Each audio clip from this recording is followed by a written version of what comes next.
कीर्तन कर रहे हैं।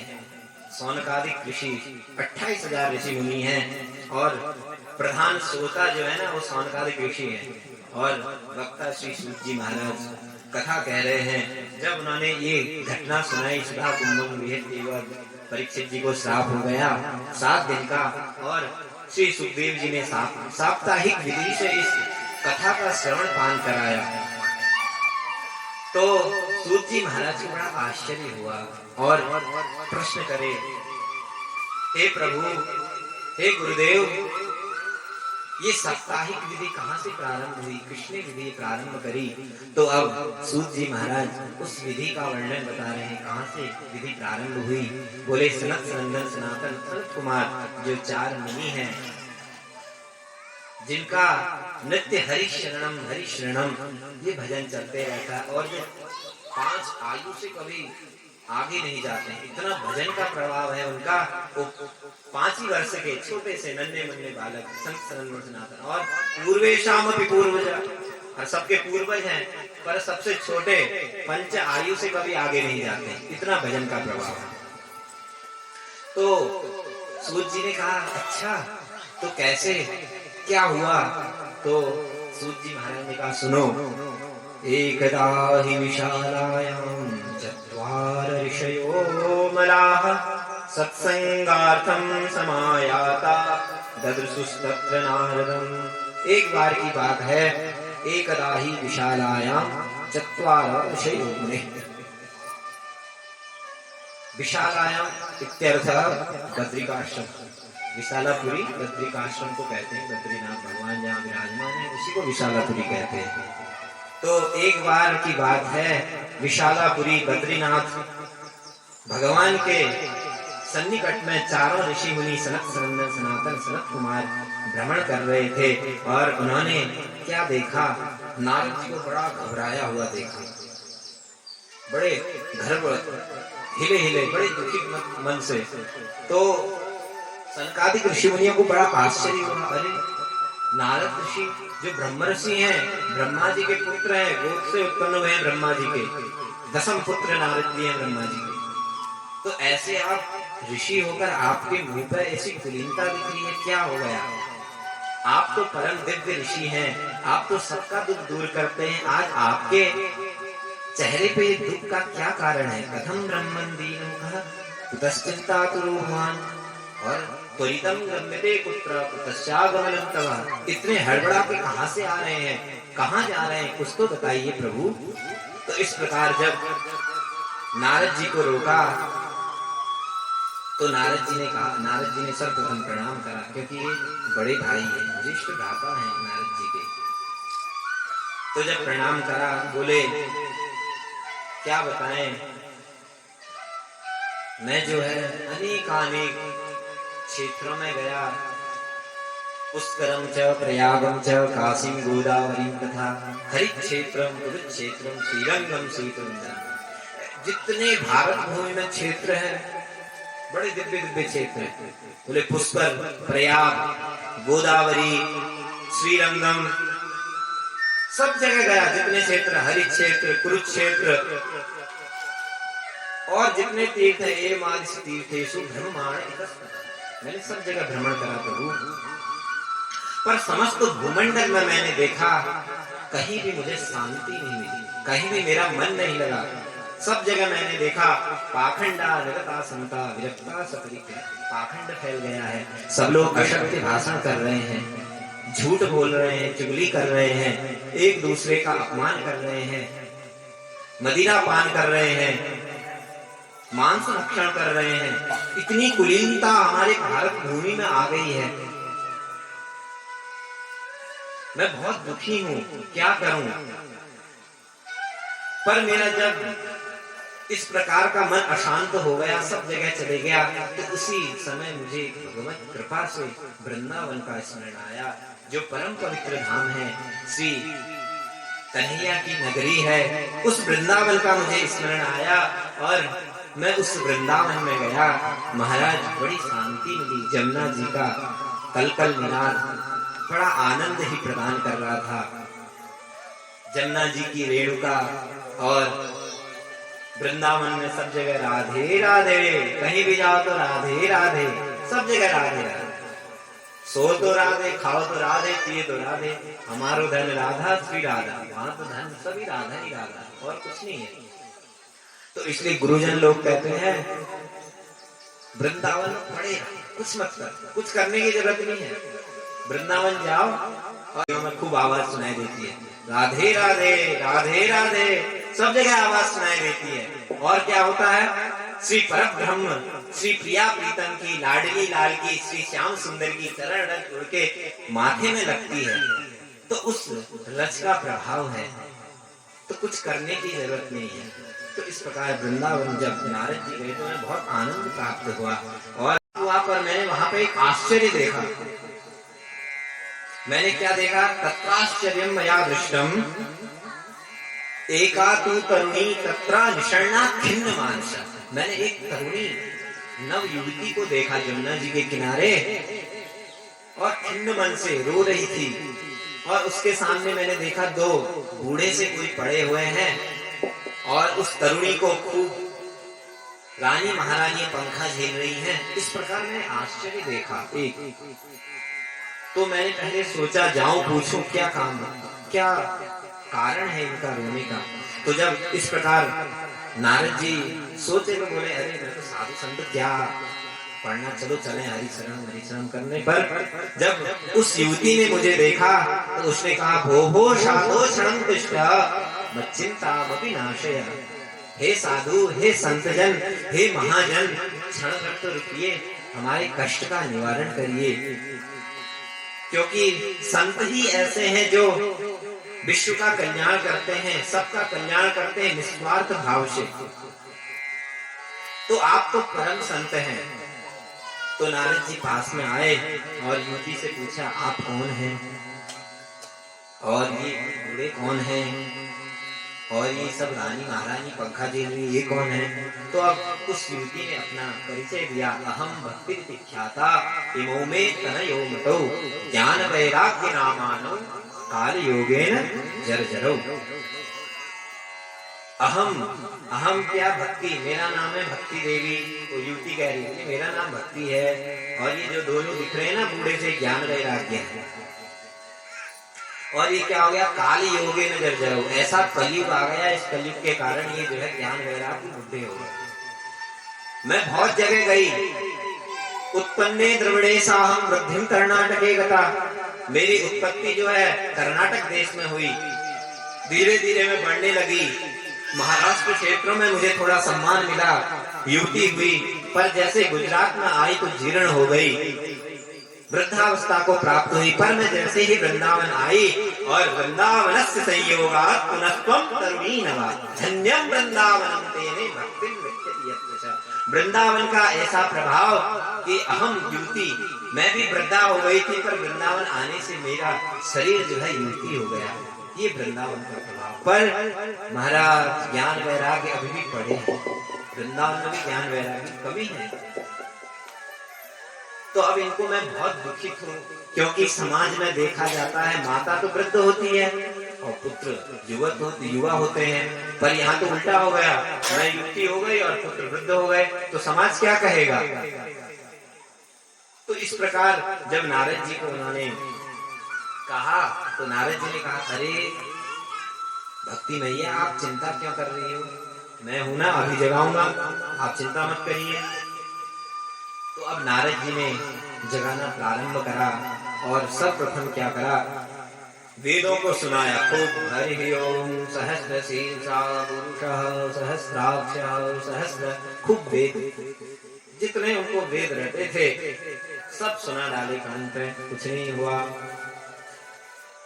जो जो उनको याद था इतिहास सुना डाला, और फिर क्या सुनाया लास्ट में गीता का, क्योंकि सर्वशास्त्र भी गीता, तो गीता सुनाई, गीता पाठे मुहुर्मुहुः, एक बार नहीं सुनाया, बहुत बार सुनाया, गीता पाठे मुहुर्मुहुः।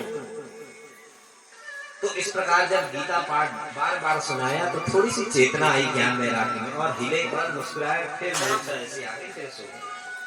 अब आश्चर्य हुआ, नारद जी को सर पकड़ लिए, अरे महाराज मैंने सब शास्त्र सुना डाले इनको, गीता सुना डाली, और ये तब भी नहीं जागे, अब क्या किया जाए।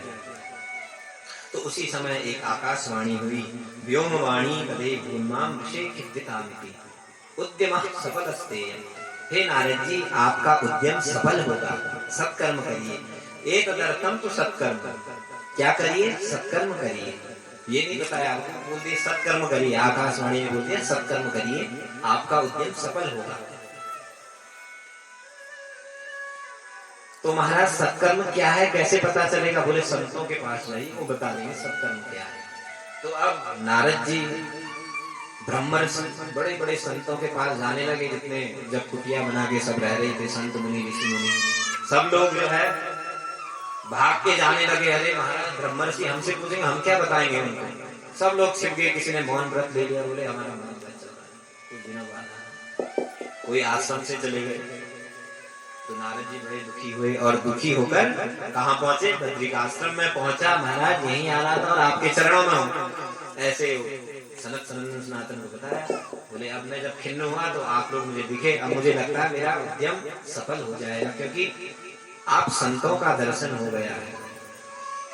जब भी संतों का दर्शन होता है जीवन में, समझ लो हमारा कार्य सिद्ध होने लगता है।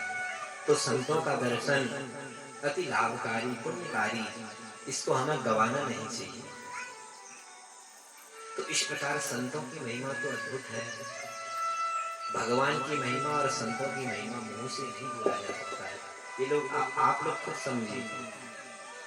तो इस प्रकार जब सनत सनंदन सनातन सनत कुमार चारों ऋषियों के पास आए और नारद जी से चारों ऋषियों ने बोला, अच्छा ये बात है, आप इस बात से चिंता है, ज्ञान वैराग्य को जगाना है, तो आप सत्कर्म नहीं जानते हैं, आप भूल गए हैं। आपको पता तो है सत्कर्म क्या है, पर आप भूल गए हैं।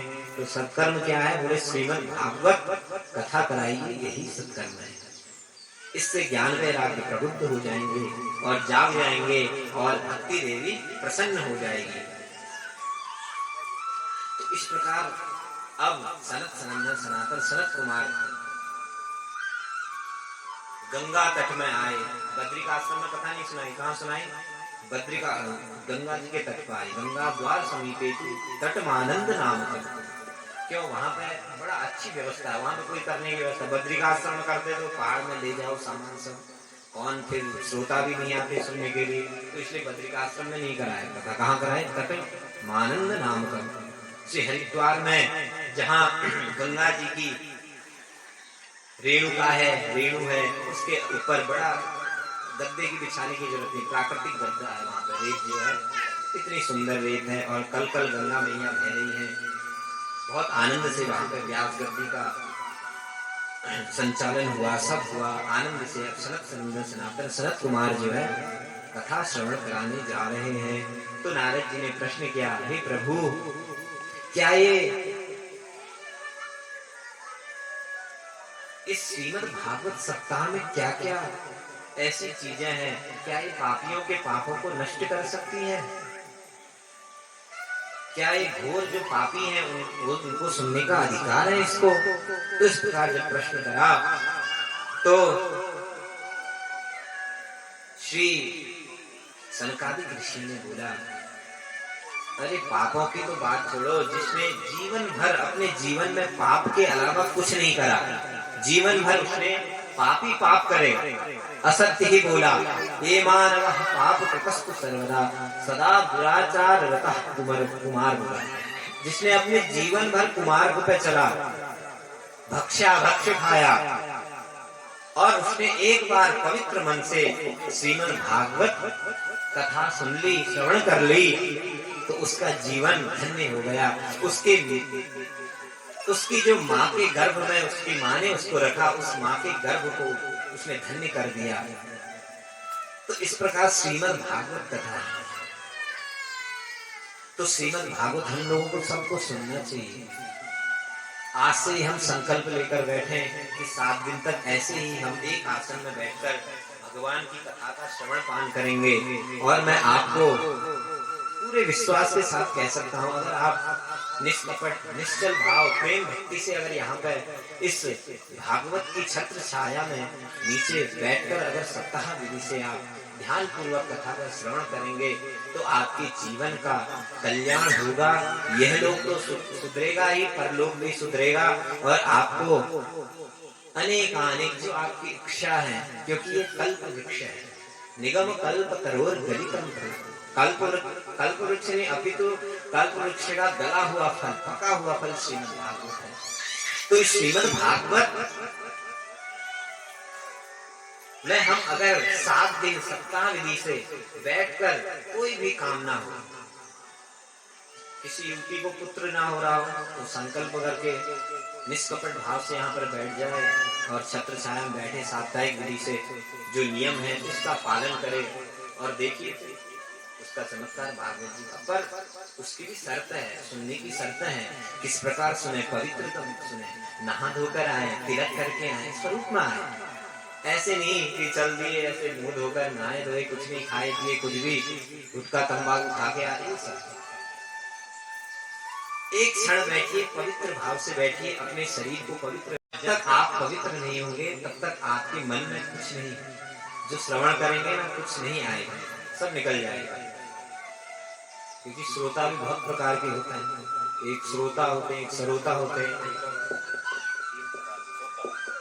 श्रोता होते हैं, सोता सरोता और श्रोता, तो 3 प्रकार के श्रोता होते हैं। तो कम से कम इसमें से सोता मत बनिए, जो सोने आते हैं बहुत लोग को नींद आ जाती है। क्या ये निद्रा देवी है, कुंभकर्ण की पत्नी है, ये जहाँ कथा श्रवण करने कहीं हवन पूजा में बैठोगे तो आ ही जाती है, उसको वरदान है। बोले जहाँ कथा वथा सुन रहे होंगे लोग ध्यान से तो घुस जाना,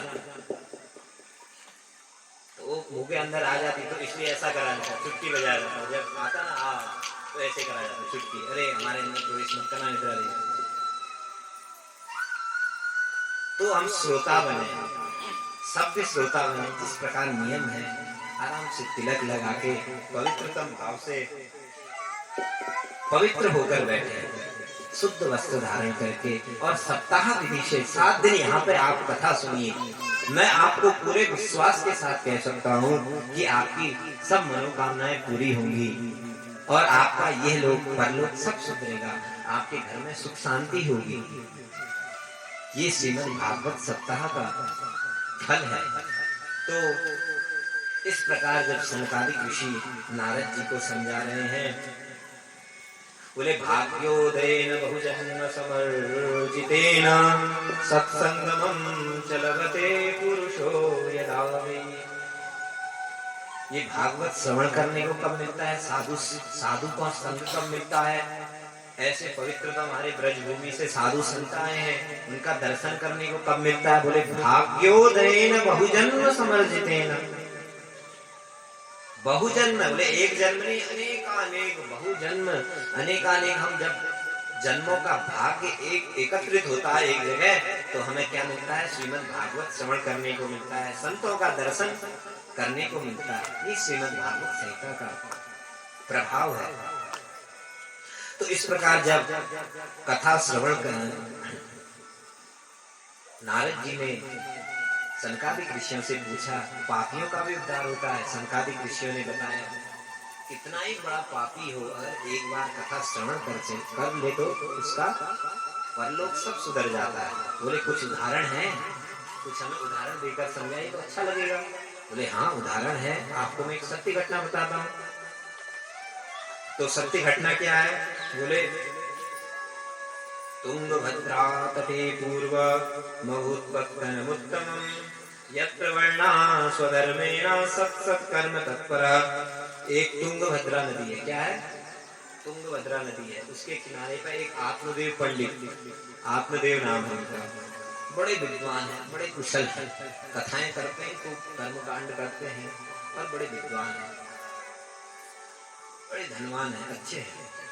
तो उनकी पत्नी का नाम है धुंधुली। उनका नाम तो आत्मदेव और उनकी पत्नी का नाम धुंधुली।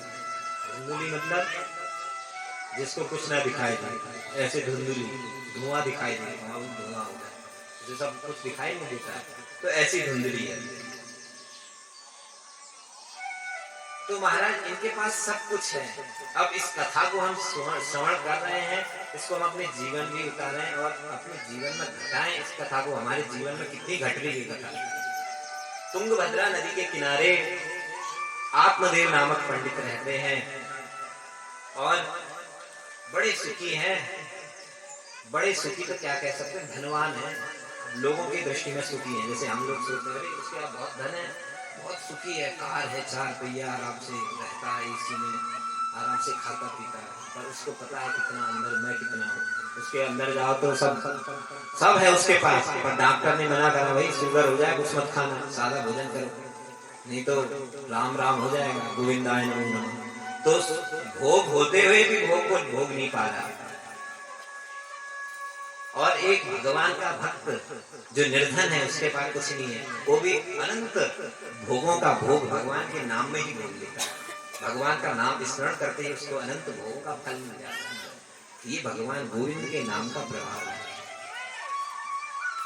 तो इस प्रकार उसके पास भी सब धनवान है, एक चीज की कमी है। अब हम लोग ने ये जीवन सब कुछ दिया भगवान ने, पर एक चीज की कमी है। सब लोगों के जीवन में कुछ ना कुछ कमी है। जैसे आत्मदेव के जीवन में कमी है, वैसे हमारे जीवन में कुछ ना कुछ कमी है। तो इनके जीवन में क्या कमी है? पुत्र उत्पन्न नहीं हो रहा है। सब कुछ है, पुत्र नहीं है, बड़े दुखी हैं। गांव वाले सब ताना मारते हैं पुत्र नहीं है, और पुत्र यहाँ तक जो इन्होंने गैया पाली है उसका भी पुत्र नहीं है, और जो वृक्ष लगाते हैं वो सूख जाता है, होता ही नहीं। ऐसे श्री आत्मदेव पंडित। तो एक दिन गांव वालों ने कुछ कह दिया, बहुत कहते थे, एक दिन और कह दिया तो इनको बुरा लग गया। तो ये क्या हुए, जंगल की ओर चले, बोले आज मैं गोविंदाय नमो नमः हो जाऊंगा, मैं बहुत दुखी हो गया। तो इस प्रकार जब एक सरोवर के तट पर जंगल पर गए, आप लोगों ने प्राय सुनी है, इसको ज्यादा विस्तार से मुझे सुनाने की आवश्यकता नहीं है, क्योंकि प्राय सभी लोग ये कथा सुनाते हैं, धुंधुकारी धुंधुली ये सब जानते हैं। तो वहां पे ये रोने लगे, सरोवर था, सरोवर के तट पे जोर जोर से चिल्लाने लगे। तो वहीं पर एक वैष्णव संत, एक भगवान के संत जा रहे थे और देखा, अरे ये रो रहा है, क्या बात है। जैसे रामानंद स्वामी जी ने देखा धनुर्दास को, वैसे ही संतों ने देखा। देखो संतों की कितनी कृपा दृष्टि होती है। इसलिए संत सर्वोत्तम है, गुरु का स्थान सर्वोत्तम है। गुरु गोविंद दो खड़े, काको लागू पाए, बलिहारी गुरु आपकी गोविंद की। तो गोविंद से भी बड़ा स्थान गुरु का है, क्योंकि गोविंद को बताने वाला तो गुरु है। तो वो संत ने देखा, अरे ये जीव रो रहा है, चलो जाओ इसके पास, क्या दुख है, थोड़ा खबर लें। तो गए और सोचा कि चलो भगवान के लिए रो रहा होगा तो इसको कुछ ज्ञान देंगे, प्रवचन देंगे, तो इसको जीवन में अच्छा होगा। तो इस प्रकार जब पास में गए, बोले हे भूदेवता क्यों रो रहे हो, क्या बात है। तो बोले महाराज क्या बताऊं, बड़ा दुखी हूं। किम ब्रवीमि विषय दुखम पूर्व पापेन संस्थितम। मेरा कौन सा पूर्व जन्म का पाप ऐसा आ गया है कि मेरा कोई पुत्र नहीं हो रहा है, और जो मैं वृक्ष लगाता हूँ वो भी सूख जाता है, मेरी गैया को पुत्र नहीं हो रहा है। इस प्रकार मैं बहुत दुखी हूँ, मैं यहाँ पे आत्महत्या करने आया। संत जी ने मन में सोचा, मैं तो फंस गया, मैं अब क्या होगा। तो जब इस प्रकार संत जी ने सुनी उनकी बात, तो उनको करुणा आई और समझाने लगे, अरे इस सांसारिक सुख को क्या भोगना चाहते हो, पुत्र से क्या सुख प्राप्त होता है। आज तक किसी पुत्र ने अपने माँ बाप को सुख दिया है? ऐसे कोई बिरले पुत्र होंगे जो ध्रुव जी, प्रहलाद जी जैसे पुत्र हुए होंगे, और उन्होंने अपने माँ बाप का नहीं अपितु अपने को अजर अमर कर दिया होगा। तो आप अज्ञान में हैं, पुत्र से कभी सुख नहीं मिलता है। तो इस प्रकार बहुत समझाया। वो बोले, अरे महाराज प्रवचन देना तो हमें भी आता है, हम भी कथा करते हैं, बहुत बढ़िया सत्यनारायण की, इसलिए प्रवचन मत दो महाराज जी, हमें तो पुत्र चाहिए। अरे भूदेवता तुम क्यों इस बात पे अड़े हुए हो, क्या पुत्र ही चाहिए। मैंने आपकी ललाट की रेखाओं को पढ़ लिया है, आपके इस जन्म में नहीं अपितु सप्त जन्मा वति तवा पुत्रो नहीं बचे। आपके इस जन्म में नहीं अपितु 7 जन्मों तक कोई पुत्र नहीं होने वाला, आपकी ललाट में लिखा है। अब तो और रोने लगा। अरे महाराज, उसने सोचा ये महाराज बड़े प्रभावी दिखते हैं, इन्होंने तो मेरे 7 जन्मों का बता दिया।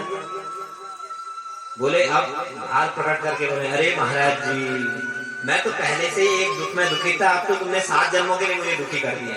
अब तो मैं यहीं पर हत्या करूंगा और अपना सर पटक के आपके सामने ही मृत्यु हो जाऊंगा, और ब्रह्म हत्या का पाप आपको लेना पड़ेगा। अब तो संत जी बड़े परेशान हुए, महाराज क्या करें। आए थे हरिभजन को, ओटन लगे कपास। हम सोचे भगवान की भक्ति में रो रहा होगा, ये तो संसार के वियोग में रो रहा है। तो बोले ब्रह्म हत्या लगेगी तो कैसे होगा। तो उन्होंने संत जी ने एक फल दिया आम्र का, बोला ये लो, मंत्र से अभिमंत्रित करके वो फल दिया, और बोले इसे अपनी पत्नी को, भारिया को खिलाना और आपको बहुत अच्छा पुत्र होगा। इसका नियम है। देखिए किसी भी चीज का नियम होता है। हम कोई भी चीज जब तक नियम से नहीं करेंगे तब तक हमारे जीवन में उन्नति नहीं होगी। चाहे कुछ भी हो, हमें पढ़ाई करनी हो, चाहे कुछ रोजगार करना हो, व्यवसाय करना हो, तो उसमें हमें नियम से चलना पड़ेगा। बालक को नियम से जरूरत है, उतना पढ़ाई करना, तो एक दिन वो टॉपर बनता है। तो नियम, हर जगह नियम की आवश्यकता है। तो हम लोग भी अपने जीवन में ऐसी नियमता लाएं, ऐसा सदाचार लाएं कि हमारा जीवन नियमानुसार चले। हैं, वैश्य हैं, अपने वर्णानुसार अपना काम करें, यज्ञोपवीत धारण करना है, प्रातः काल भगवान की पूजा अर्चना करें, संध्या उपासना करें, गायत्री जपें, और फिर अपने नित्य कर्म को प्रारंभ करें। इस प्रकार जब हम अपने जीवन को व्यतीत करते हैं तो शास्त्रानुसार जीवन व्यतीत होता है। और वो तो जीवन हो ही रहा है जो आजकल हो रहा है, वो शास्त्रानुसार जीवन नहीं है, वो तो अपने मनानुसार जीवन है। तो उस जीवन का जीने का कोई लाभ नहीं है। इस भूमि में तो आपको लगेगा हम जी रहे हैं, पैसा कमा रहे हैं, खूब सुबह उठते ही चले गए नहाया, और सुबह तो उठते ही नहीं आजकल लोग, सूर्य उगता हुआ कोई देखते ही नहीं है। तो ऐसी भारत भूमि में ये प्रचलनता नहीं थी। पहले जो भारत भूमि थी, हर भारत का एक एक देशवासी सुबह ब्रह्म मुहूर्त से पहले उठता था, और कुछ ना हो नहा धोकर भगवान का नाम स्मरण करके सूर्य नारायण को पहले जल चढ़ाता था, और फिर अन्न जल ग्रहण करता था। और हम लोग सुबह उठते ही बिस्तर में कॉफी चाहिए महाराज, जब तक कॉफी नहीं मिलेगी तब तक बिस्तर से उठा नहीं जाएगा। तो ये नियम नहीं है। ना नियम से चले, सदाचार से चले, तो जीवन में उन्नति होगी। तो इस प्रकार जब धुंधु आत्मदेव जी को नियम बताया, अपनी पत्नी को बोलना, एक टाइम भोजन करना, सत्य बोलना, असत्य भाषण नहीं करना, ज्यादा बातें नहीं करना, और भगवान की पूजा अर्चना में लगना, गोविंद का नाम जपना। इस प्रकार जब वो नियम से इस फल को खाएंगी तो उसका एक दिन बहुत सुपुत्र उत्पन्न होगा। पर महाराज ये घर गए बहुत खुशी हो गए। ओ पंडितानी, देखो क्या लाया हूँ, फल लाया हूँ आपके लिए, इसको खाइए, जल्दी पुत्र होगा। अच्छा पुत्र होगा, ठीक है मैं खा लूंगी, आप जाइए स्नान करिए। तो फल ले लिया। अब देखो इसका नाम धुंधुल, नाम थोड़ा जो होता है ना तो गुण स्वभाव मिलता है नाम से। तो सोचने लगी, अरे फल किसी संत ने दिया है, कहीं इसमें तंत्र मंत्र ना कर दिया हो, इसे खाके कहीं वशीकरण ना हो जाऊं मैं। इस प्रकार सोचने लगी। लोक वार्ता कूड़ा, इसका परिचय देते हुए पद्म पुराण में लिखा, लोक वार्ता रता कूड़ा प्रायशो बहु जल पीता। जब तक ये 2-3 घरों में लड़ाई न करा दे तब तक ये पानी नहीं पीती थी, इसका नियम कर देती ऐसी थी, और बातों में ही अपना जीवन व्यतीत करती थी। तो जब इन्होंने नियम बताया, हे भाइया ऐसे ऐसे फल को खाना, तो अब इसने विचार करा, अरे फल तो खाऊंगी नहीं, अब फल खाऊंगी तो क्या होगा, फल भक्षण गर्भाशयात् गर्भेणोदर वृद्धिता। अगर मैं फल खा लेती हूँ तो मेरे गर्भ में बच्चा आ जाएगा और मेरा पेट फूल जाएगा और मुझे बहुत दर्द होगा, मुझे पीड़ा सहनी पड़ेगी। उस पीड़ा को कौन सहेगा, और मैं कोई कार्य भी नहीं कर पाऊंगी। स्वल्प भक्षण कथम कार्यम, मेरे से कोई कार्य भी नहीं हो पाएगा, और मैं कैसे दूसरों के घर पर जाकर लड़ाई करवा पाऊंगी, वो भी नहीं हो पाएगा। तो इस प्रकार सोचने लगी और अपनी सहेली के पास गई और बोली, अरे सखी ये देखो संत ने कोई फल दिया है। तो सखी ने समझा, अरे संत ने फल दिया तो खा लो, तुम्हारा पुत्र नहीं है, कम से कम पुत्र होगा, कुल की वृद्धि होगी। क्योंकि जब पुत्र नहीं होता तो क्या होता है, पिंडोदक क्रिया खत्म हो जाती है, और पिंडोदक क्रिया खत्म हो जाती है तो आपका वंश खत्म हो जाता है। उसके आगे में पितरों को पानी देने वाला भी नहीं होता ना। इसलिए ऐसे समझा रही है वो सखी उसको, बोले खा लो, आपकी पिंडोदक क्रिया जो है चलते रहेगी, आपका वंश चलेगा। पर उसका नाम धुंधुली, उसने सुना तो सही, एक कान निकाल दिया और घर में आ गई। और उस दिन संयोग क्या हुआ, उसकी बहन आई, और बहन थी धुंधुली, उससे डबल ये थी इसकी बहन। तो ये चाहती थी कि इनका पुत्र ना हो, और मेरे पुत्र बहुत है, एक पुत्र मैं इनको दे दूंगी और सारी संपत्ति मेरे नाम पर हो जाएगी। इस प्रकार जब उस बहन ने सोचा तो अरे कहाँ संत महापुरुषों की तुम वाणी में विश्वास कर रहे हो, अरे बाबा लोग सब ऐसे ही होते हैं, कुछ नहीं है, सब झूठा बोल के इन्होंने दे दिया फल, तुम्हें मत खाना, कुछ नहीं होता है। आप ऐसा करो, इस फल को गैया को खिला दो, और मेरा पुत्र होने वाला है, मैं आपको अपना पुत्र दे दूंगी, और आप घर में बता देना कि मेरा पुत्र हो गया। इस प्रकार उनकी सेटिंग हो गई, समाधान हो गया। तो अब सेटिंग हुई, कुछ धीरे धीरे अब उन्होंने कह दिया मैंने फल खा दिया अपने पति को, आत्मदेव को, और वो जो फल था आम्रफल वो गैया को खिला दिया। अब धीरे धीरे व्यतीत दिन होने लगे, अपने कपड़े भर लिए पेट में, और पति को दिखाने लगी, देखो मैं पुत्र, मेरे उदर में पुत्र आ गया, इस प्रकार दिखाने लगी। आत्मदेव बड़े प्रसन्न हुए। तो एक दिन रात को जो है उसकी बहन का पुत्र हुआ, और लेकर उसके गोद में ले लिया, बोला जाओ कह दो कि पुत्र हो गया। तो इस प्रकार जब उसने कहा पुत्र हो गया, तो अब तो आत्मदेव नाचने लगे, पुत्र हो गया, पुत्र हो गया, बधाई बजाई, खूब खूब दान करवाया। अब जिसके पैदाइशी में जो है बदमाशी हो तो फिर वो कैसा होगा, आप लोग समझ सकते हैं। तो उसका नाम जो है, जब नामकरण संस्कार हुआ तो पिताजी नाम रख रहे थे, आत्मदेव जी अच्छा अच्छा नाम ढूंढ के। तो धुंधुली बीच में बोली, अरे मैंने इसको घर में रखा, मैं नाम रखूंगी, तुम कैसे नाम रखोगे, मेरा नाम धुंधुली, तो इसका नाम धुंधुकारी, मैं इसका नाम धुंधुकारी रखूंगी। तो महाराज धुंधुकारी नाम रख दिया। और धीरे धीरे क्या हुआ, 3 महीने व्यतीत हुए, 3 मास व्यतीत हुए, और 3 मास के बाद गौ माता से एक अत्यंत सुंदर बालक उत्पन्न हुए, जो संत के प्रसादी थे। अब तो इनके भाग्य का पारावार नहीं रहा। पहले तो पुत्र नहीं था, अब एक पुत्र यहाँ और एक गैया का पुत्र भी हो गया, गोकर्ण, जिनका नाम आत्मदेव जी ने गोकर्ण रखा। बोलो गोकर्ण महाराज की जय।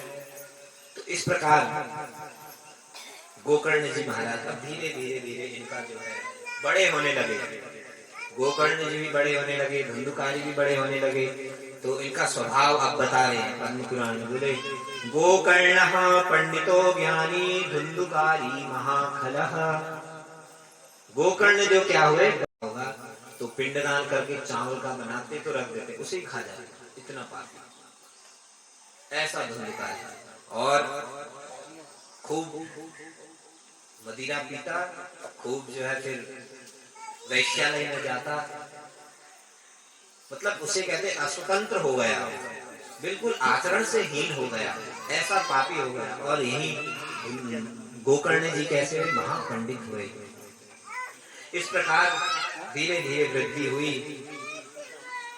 और गोकर्ण जी महाराज काशी को चले गए अध्ययन करने के लिए। और यहाँ पे बहुत दिनों बाद अध्ययन करके जब घर पे लौटे आत्मदेव जी को, तो इन्होंने बहुत दुखी देखा अपने पिताजी को। पिताजी बोले अब मैं घर छोड़ के जा रहा हूँ। देखिए कैसी विपत्ति है, पहले पुत्र नहीं था दुखी थे, अब पुत्र है तब दुखी है। तो सुखी कब है, कोई सुखी है क्या? जब हम भोगों की कामनाएं करते हैं कि हमारे पास कार हो जाए, हमारे पास 4 पहिया हो जाए, हमारे पास बंगला हो जाए, उसके बाद 4 पहिया हो जाता है, अरे पेट्रोल कहाँ से डालें, उसके लिए भी तो नोट चाहिए, उसकी टेंशन होने लगती है। तो सुख कहाँ है?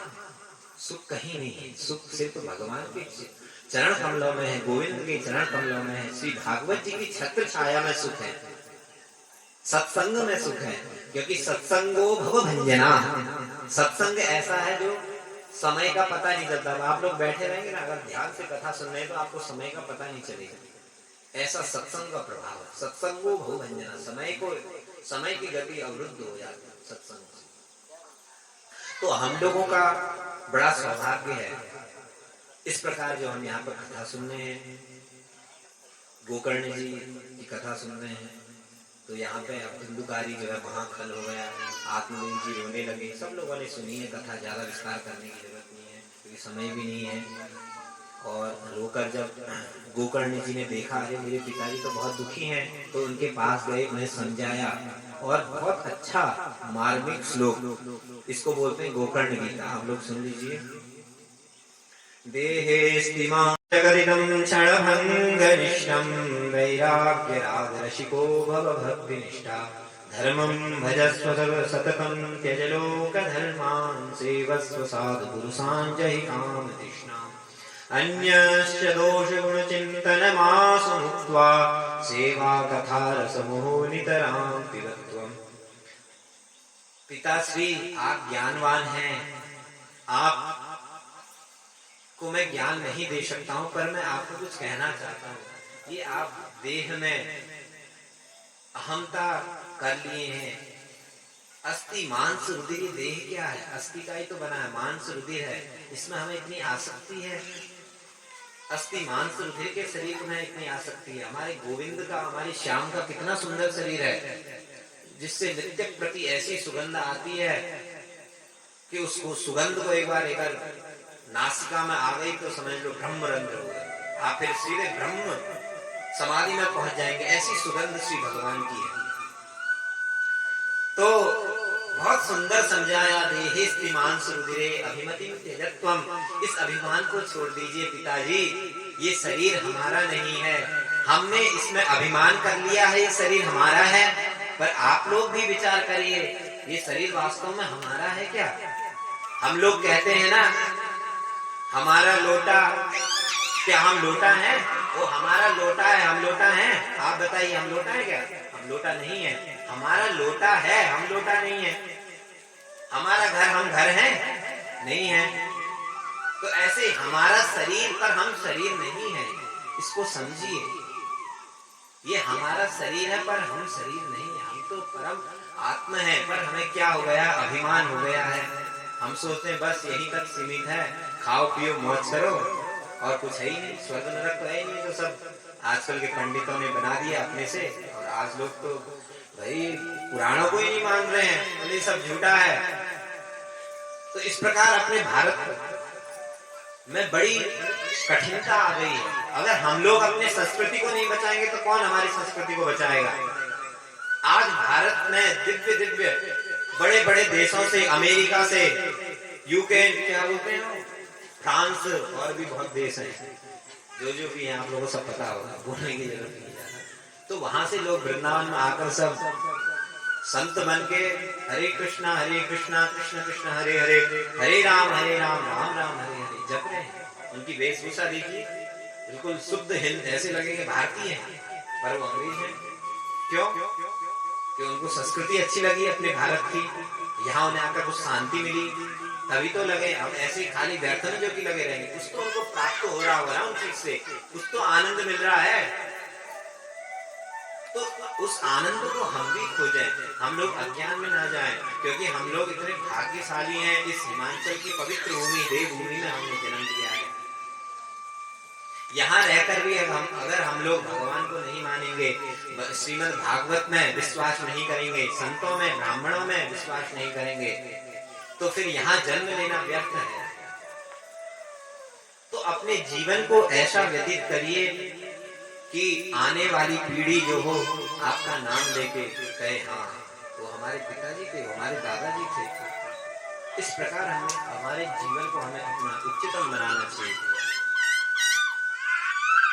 तो इस प्रकार जब गोकर्ण जी अपने पिताजी को बहुत सुंदर गीता गोकर्ण का उपदेश दिया, पश्यानिशं जगदिदं क्षणभङ्गनिष्ठं वैराग्यरागरसिको भव भक्ति निष्ठा। क्या हमें विश्वास है ये शरीर अगले क्षण भर रहेगा? किसी ने देखा अगला क्षण? किसी को पता नहीं है कल क्या हो जाए। कल की बात तो छोड़िए, हमारा क्षण भर की पता नहीं है। फिर भी हम लोग सोचते हैं अरे हम तो 100 साल जिएंगे। सब लोग यही सोचते हैं हम 100 साल पूरे पार करें। तब किसको क्या पता क्षण भर में पानी के बुदबुदा के समान इसकी उपमा दी गई है। पानी का बुदबुदा देखा है, गुब्बारा सा बनता है, कब टूट जाए कुछ पता चलता है उसका? कुछ पता नहीं चलता। तो इस प्रकार शरीर जो है, हमें अहंता नहीं करनी चाहिए। पिताजी वैराग्य राग रसिको भो भक्ति निष्ठा, आप वैराग्य धारण करिए और भक्ति भाव से गोविंद के चरण शरणागति हो जाइए। और गोविंद के जब शरणागति हो जाएंगे तो गोविंद आपके पास आ जाएंगे और आपको गोविंद अपने हृदय से लगा लेंगे। तो भगवान के शरण में आना जरूरी है। तो हम लोग भी प्रार्थना करें भगवान से। बहुत अच्छा भजन है, आप लोग सब लोग गाएंगे, मिलकर गाएंगे।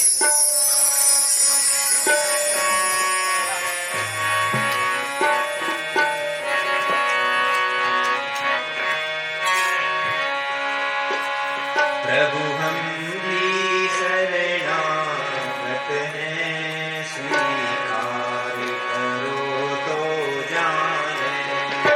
प्रभु हम भी शरणागत हैं,